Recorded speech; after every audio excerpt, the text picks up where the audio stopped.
নমস্কার নমস্কার নমস্কার নমস্কার নমস্কার নমস্কার নমস্কার নমস্কার নমস্কার নমস্কার আপনাদের সবাইকে সবাইকে সবাইকে সবাইকে নমস্কার।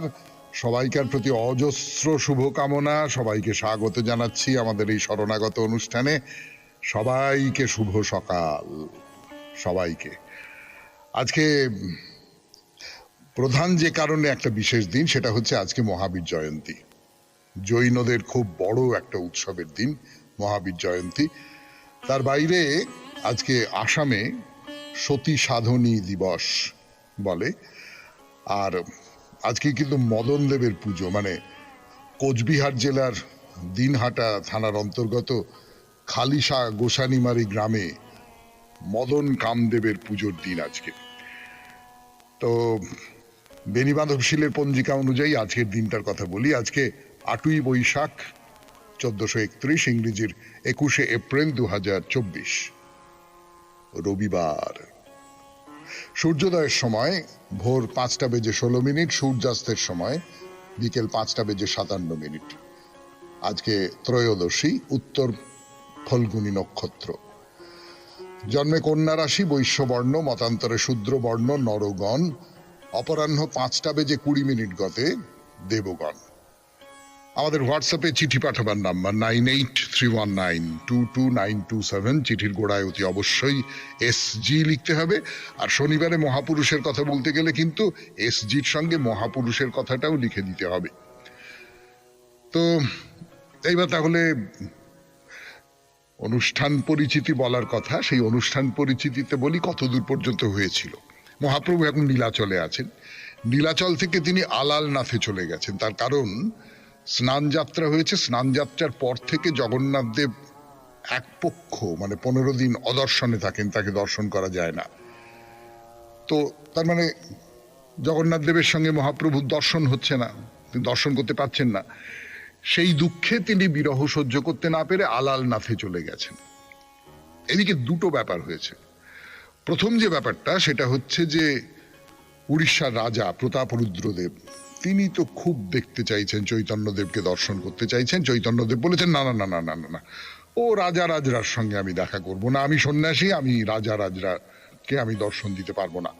এটা হলো 1 নম্বর। ভাবুন একবার। আর 2 নম্বর যেটা, সেটা হচ্ছে বাংলা থেকে প্রচুর ভক্ত তারা সবাই একেবারে দল বেঁধে মিছিল করে মহাপ্রভুকে দর্শন করবার জন্য নীলাচলে আসছেন। এই দুটো ব্যাপার একসঙ্গে হয়েছে। এই অবস্থায় তারা সব চলে এসেছেন ভক্তরা, মহাপ্রভু আলালনাথ। এই পর্যন্ত আপনাদের বলেছিলাম গত রবিবার। তারপর থেকে শুরু করব তাহলে 92.7 বিগ FM এ শরণাগত অনুষ্ঠানে। তার আগে একটু গান দিয়ে সূত্রপাত করা যাক। 92.7 বিগ FM এ আমি আছি আপনাদের সঙ্গে, আপনাদের সৌমিত্র বসু। শ্রী চৈতন্যদেবের কথা 92.7 বিগ FM এ রবিবারের শরণাগত অনুষ্ঠানে। তো যেটা বলছিলাম সেটা হচ্ছে যে সে বিরাট একটা বাহিনী, বাংলা থেকে বিরাট একটা বাহিনী। তারা সেই মানে এই যে গরমটা পড়েছে ধরুন, হ্যাঁ, এটা বৈশাখ, আর তারা সকলে শ্রী কৃষ্ণ চৈতন্যকে দর্শন করতে যাবেন গৌড় দেশ থেকে। সে জ্যৈষ্ঠ মাস। মানে আপনি শুধু একটু রাস্তায় বেরিয়ে দেখবার চেষ্টা করুন যে কিরকম গরমটা লাগে এখন। সেই গরমে এরা সব মানে চারপাশটা পুড়ে যাচ্ছে প্রায়, সেইরকম একটা অবস্থা। তার মধ্যে অদ্বৈত আচার্যের মতন একজন বৃদ্ধ মানুষ এবং আরো আরো আরো কত কত কত কত মানুষ, কাঁচরাপাড়া শিবানন্দ সেনের নেতৃত্বে বাংলার অসংখ্য ভক্ত নীলাচলের দিকে রওনা হয়েছেন। এবং রওনা হয়েছেন মানে সে খোল, করতাল, শিঙা, বেনু সব বাদ্যযন্ত্র বাজাতে বাজাতে সে নৃত্য কীর্তন করতে করতে এগিয়ে চলেছেন।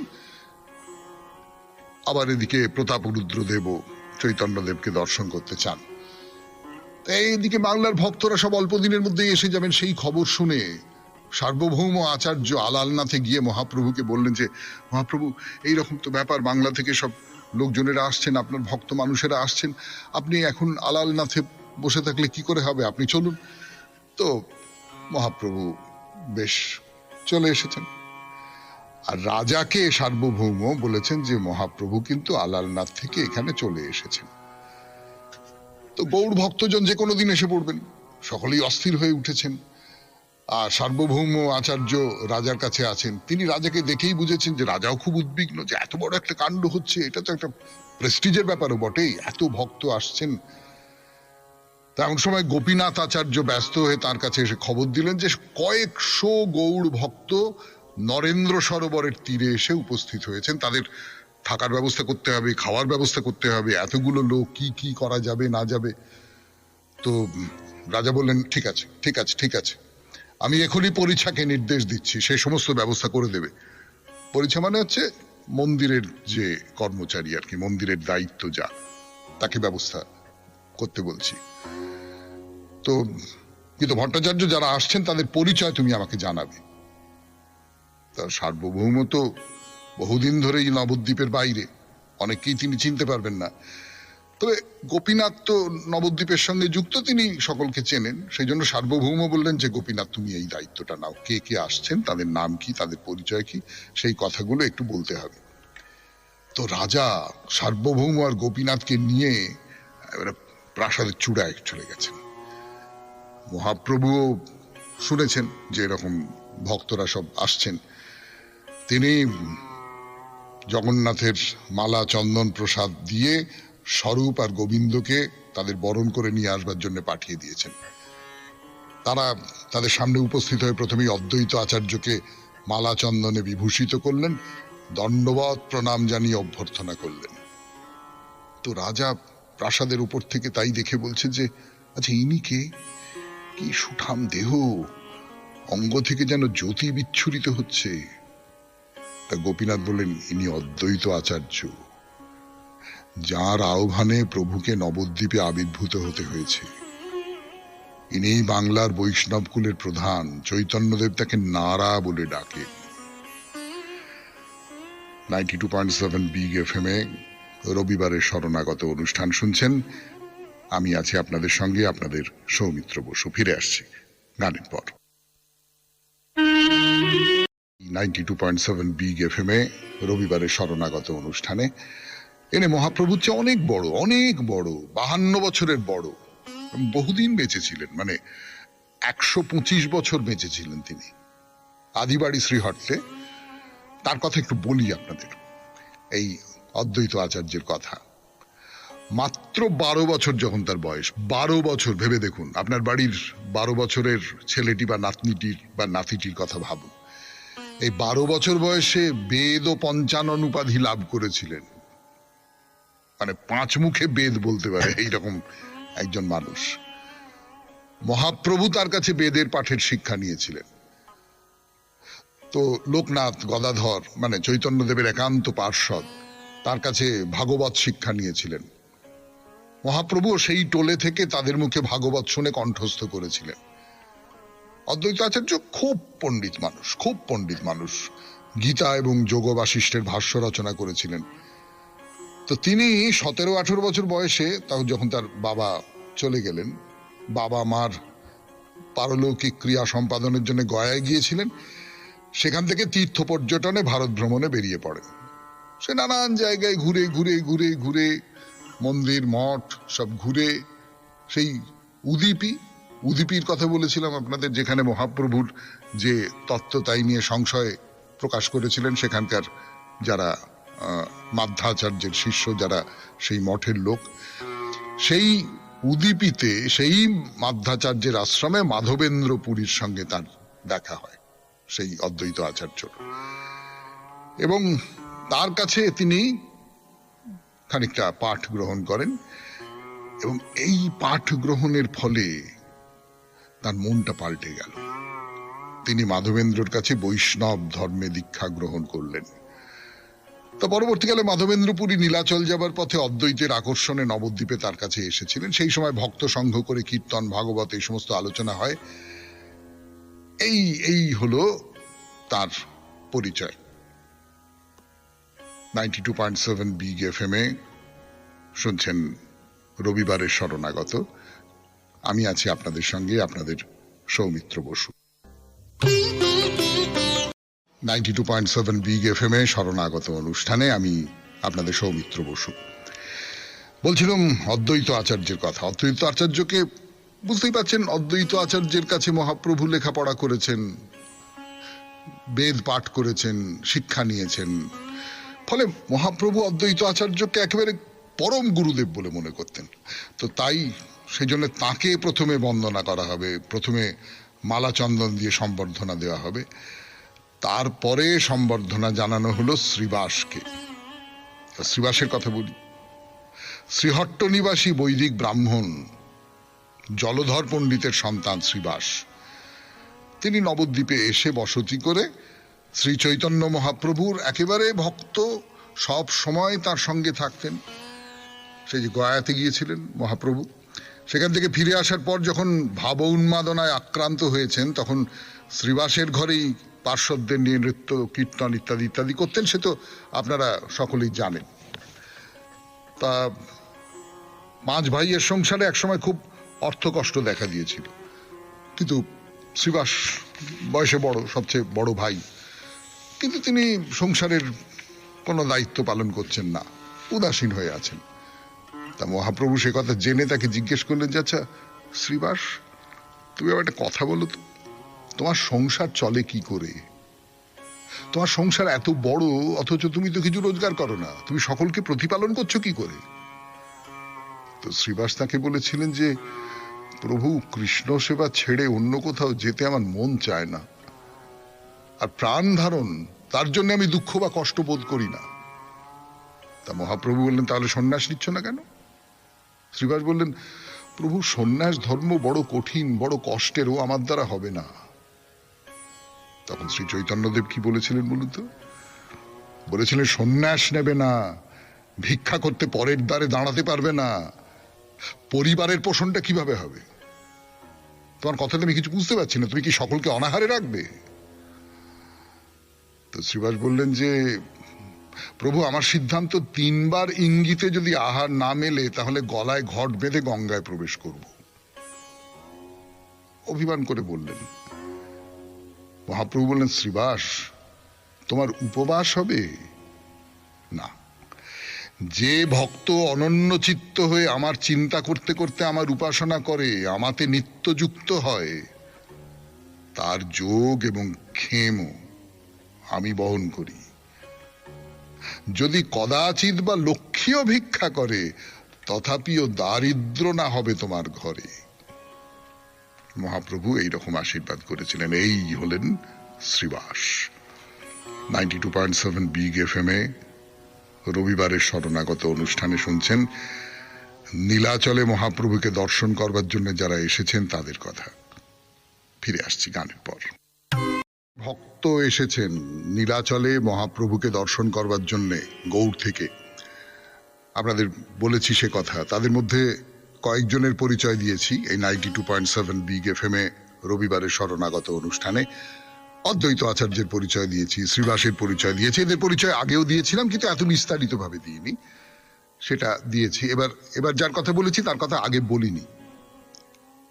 তিনি হচ্ছেন বক্রেশ্বর পণ্ডিত।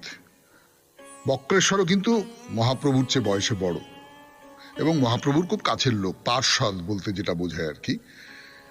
তিনি ভারতের দক্ষিণ এবং পশ্চিম অংশে মহাপ্রভুর আদর্শ প্রচারে জীবন কাটিয়েছিলেন।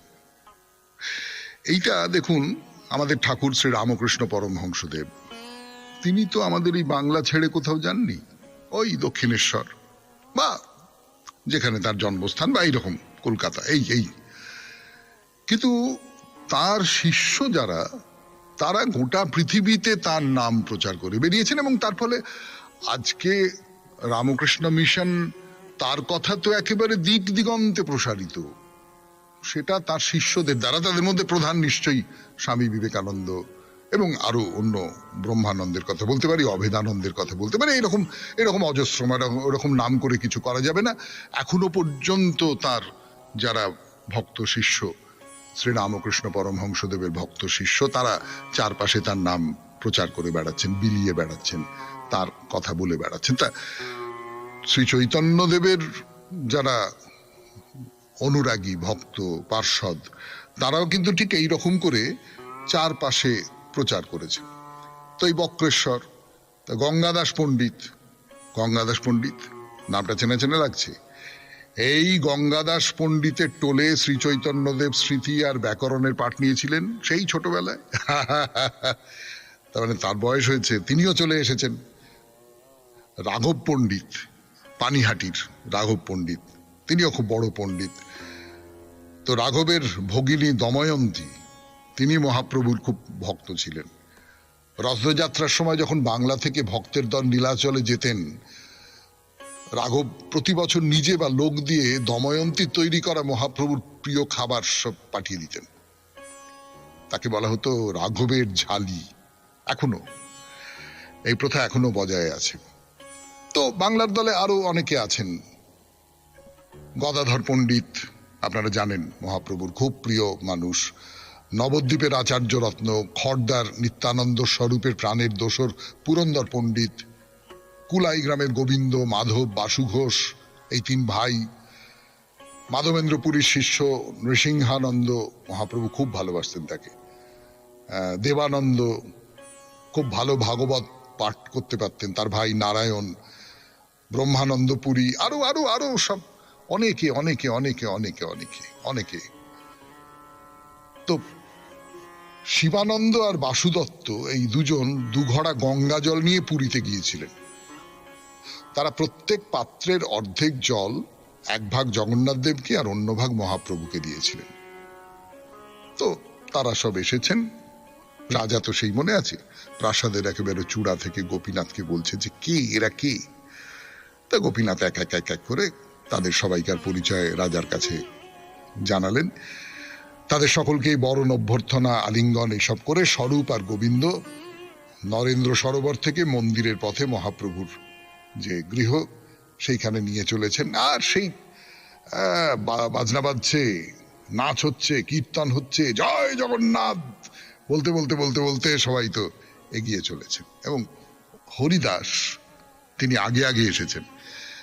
তিনি নূপুর পরে আছেন, নূপুরের আওয়াজ।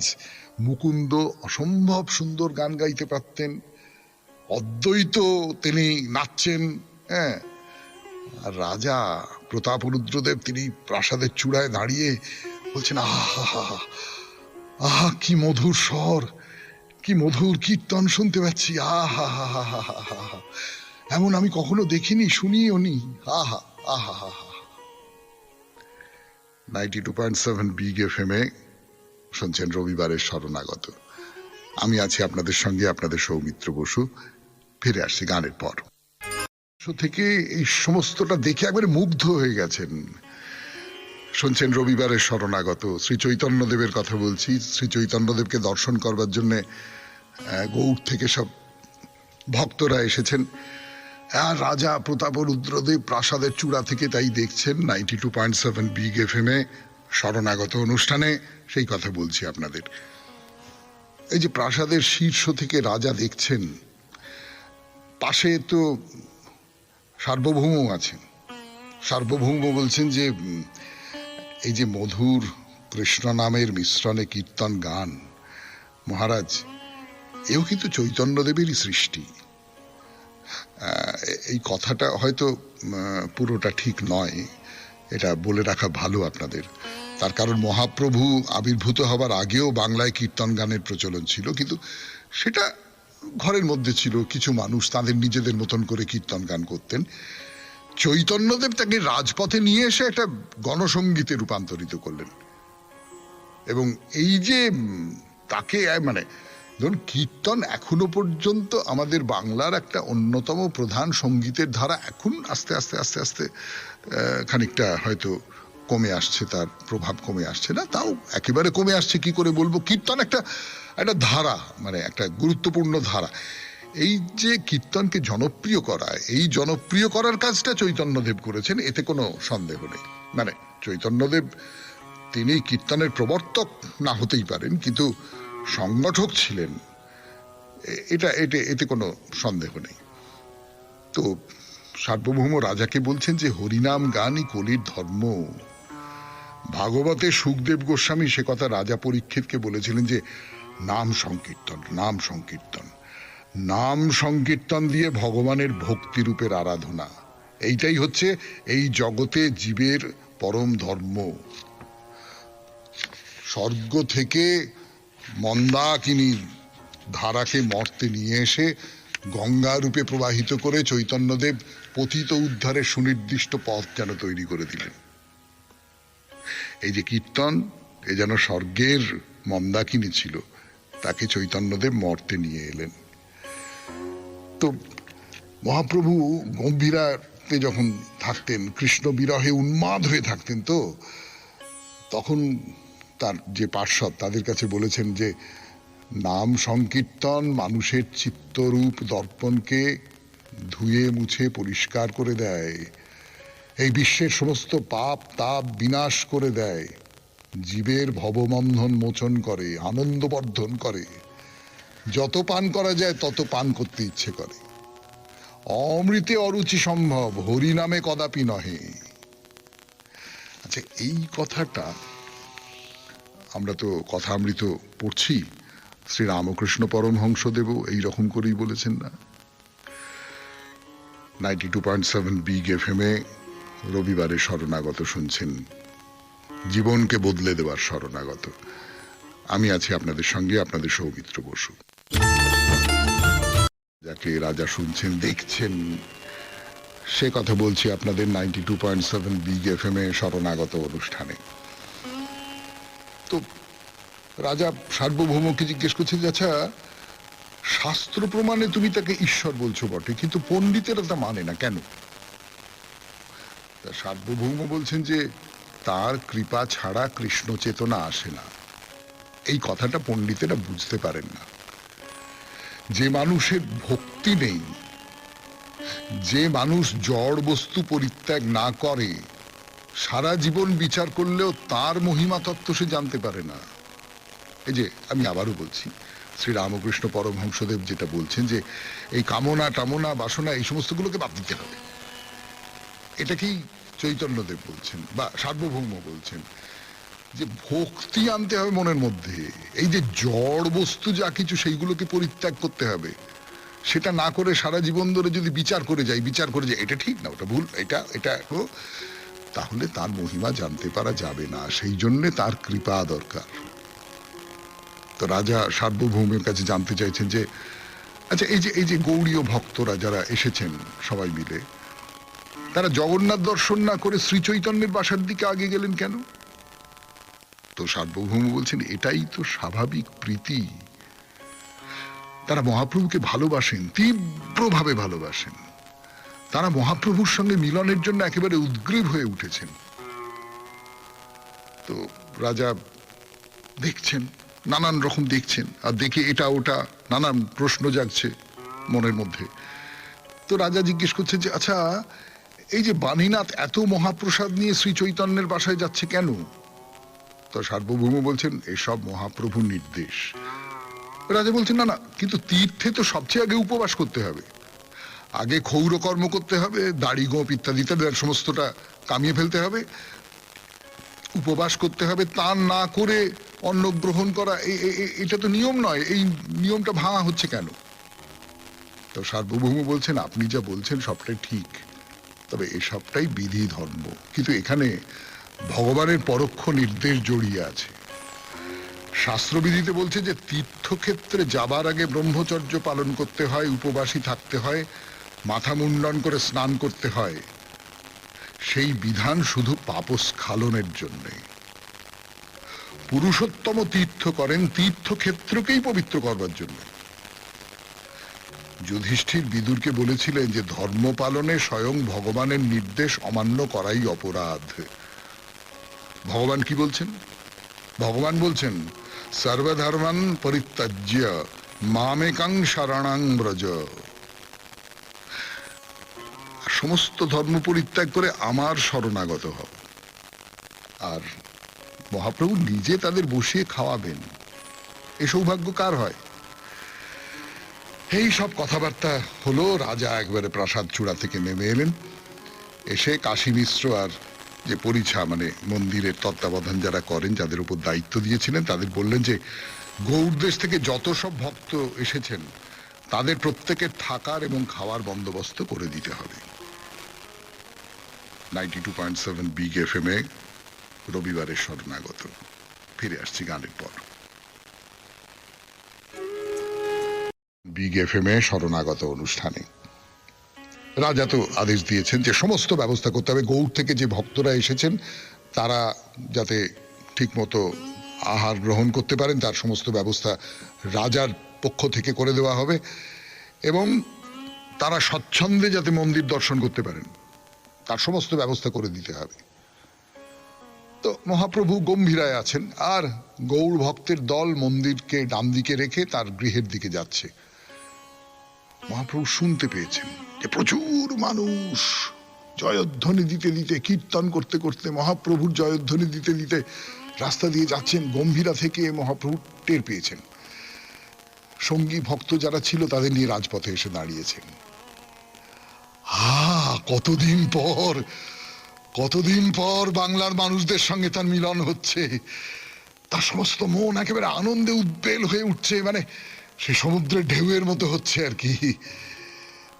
অদ্বৈত শ্রীবাস সামনে রয়েছেন। মহাপ্রভু প্রথমে তাদের, পরে সকলকে ধরে ধরে আলিঙ্গন করলেন, একেবারে বুকের মধ্যে জড়িয়ে ধরেছেন। মালা চন্দন নিয়ে তাদের আহ্বান করলেন, করে নিজের গৃহে নিয়ে এলেন। এসে মহাপ্রভুকে ঘিরে সকলে বসেছেন। সকলের সঙ্গে তুমি কেমন আছো, তুমি কেমন আছো, কি কেমন, হ্যাঁ, দেশ বিদেশের কত কথা আলোচনা করলেন। দক্ষিণ ভারত থেকে যে দুটি গ্রন্থ শ্রীকৃষ্ণ কর্ণামৃত আর ব্রহ্মসংগীতা এনেছিলেন তিনি স্বরূপকে দিয়ে আনিয়ে তাদের পড়তে দিলেন, তারাও তার সংকলন করে নিলেন। এই যে দুটো গ্রন্থ, এই বাংলায় তখন থেকেই এই দুটো বইয়ের আদর বাড়তে লাগলো। তো সকলের সঙ্গে আলোচনা করতে করতে হঠাৎ বললেন, কি ব্যাপার, মুরারি কোথায়? মুরারিকে দেখতে পাচ্ছি না। মুরারি কে? এই মুরারি বলবার জন্য ফিরে আসছি গানের পর 92.7 বিগ এফএম এ শরণাগত অনুষ্ঠানে। রবিবারের শরণাগত অনুষ্ঠানে যেটা বলছিলাম আপনাদের, যে গৌড় থেকে সবাই এসেছেন, ভক্তরা এসেছেন। তা মহাপ্রভু এদিক ওদিক তাকাচ্ছেন, সবাইকার মুখ দেখতে চাইছেন। মুরারি কোথায় গেল? মুরারি আসেনি তো। মুরারি আপনারা জানেন, মুরারির কথা আগে বলেছি। মুরারি একসঙ্গে পড়েছেন আর কি, সহপাঠী ছিলেন। শ্রীহট্ট থেকে নবদ্বীপে এসে ওই গঙ্গাদাস, সেই গঙ্গাদাসের টোলে মহাপ্রভুর সহপাঠী ছিলেন। না, মুরারি মহাপ্রভুর চেয়ে বয়সে বড়, কিন্তু খুব বন্ধুত্ব ছিল। তিনি রঘুনাথের সেবক। মুরারির যে কর্চা, সেটা খুব বিখ্যাত একটা গ্রন্থ আর কি। মহাপ্রভুর নবদ্বীপ লীলা তো তিনি নিজের চোখে দেখেছেন। বন্ধু তো, সেই সমস্ত ঘটনা তিনি লিপিবদ্ধ করে গেছেন এবং সেই গ্রন্থই এখন নবদ্বীপ লীলা, মহাপ্রভুর যে নবদ্বীপ লীলা, সেইটা জানবার পক্ষে সবচেয়ে জরুরি বই। একেই মুরারির কর্চা বলা হয়। একজন কবি মানুষ, বৈষ্ণব ভক্ত, খুবই ভক্ত, এবং বৈষ্ণব সমাজে তার খুব খুব সম্মানের সঙ্গে তার নাম উচ্চারণ করা হয়। তিনিই প্রথম মহাপ্রভুকে অবতার বলে ঘোষণা করেছিলেন। তো মুরারির বয়স হয়েছে, অশক্ত শরীর। তিনি দলের সঙ্গে বাংলা থেকে এত দূর পর্যন্ত এসেছেন, ওই নরেন্দ্র সরোবরে এসেছেন। সেখান থেকে মহাপ্রভুর গৃহে আর যেতে পারছেন না, সেখানেই বসে পড়েছেন। আর সঙ্গীদের বলছেন যে তোমাদের দয়ায় আমি এত দূর আসতে পেরেছি, কিন্তু না, আর আমার যাওয়ার ক্ষমতা নেই। ওই জগন্নাথ দর্শন আর আমার হবে না। আমি দিন দুঃখী পামর, সেই জন্যই হয়তো আমার এই অবস্থা হয়েছে। তোমরা প্রভুকে জানিও, যদি আমার ক্ষমতা হয় তাহলে পরে যাব, কিন্তু আর আমি পারছি না।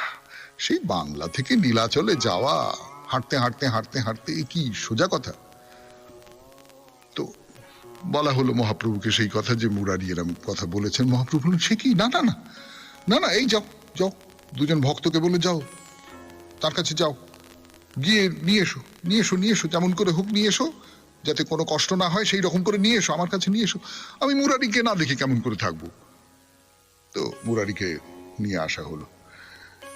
তো মহাপ্রভু এসে একবারে মুরারিকে দেখে পরম আনন্দে তাকে আলিঙ্গন দিতে গেলেন। মুরারি সরে গেলেন, সরে গিয়ে বললেন যে না না না না না, আমি পাপী, আমার এই পাপ দেহ তুমি আর স্পর্শ করো না। তো মহাপ্রভু বললেন, তুমি আমাকে এরকম করে বলছো কেন? তুমি এত কষ্ট দিচ্ছ কেন আমাকে? এইরকম করে কথা বললে আমি যে বড় কষ্ট পাই।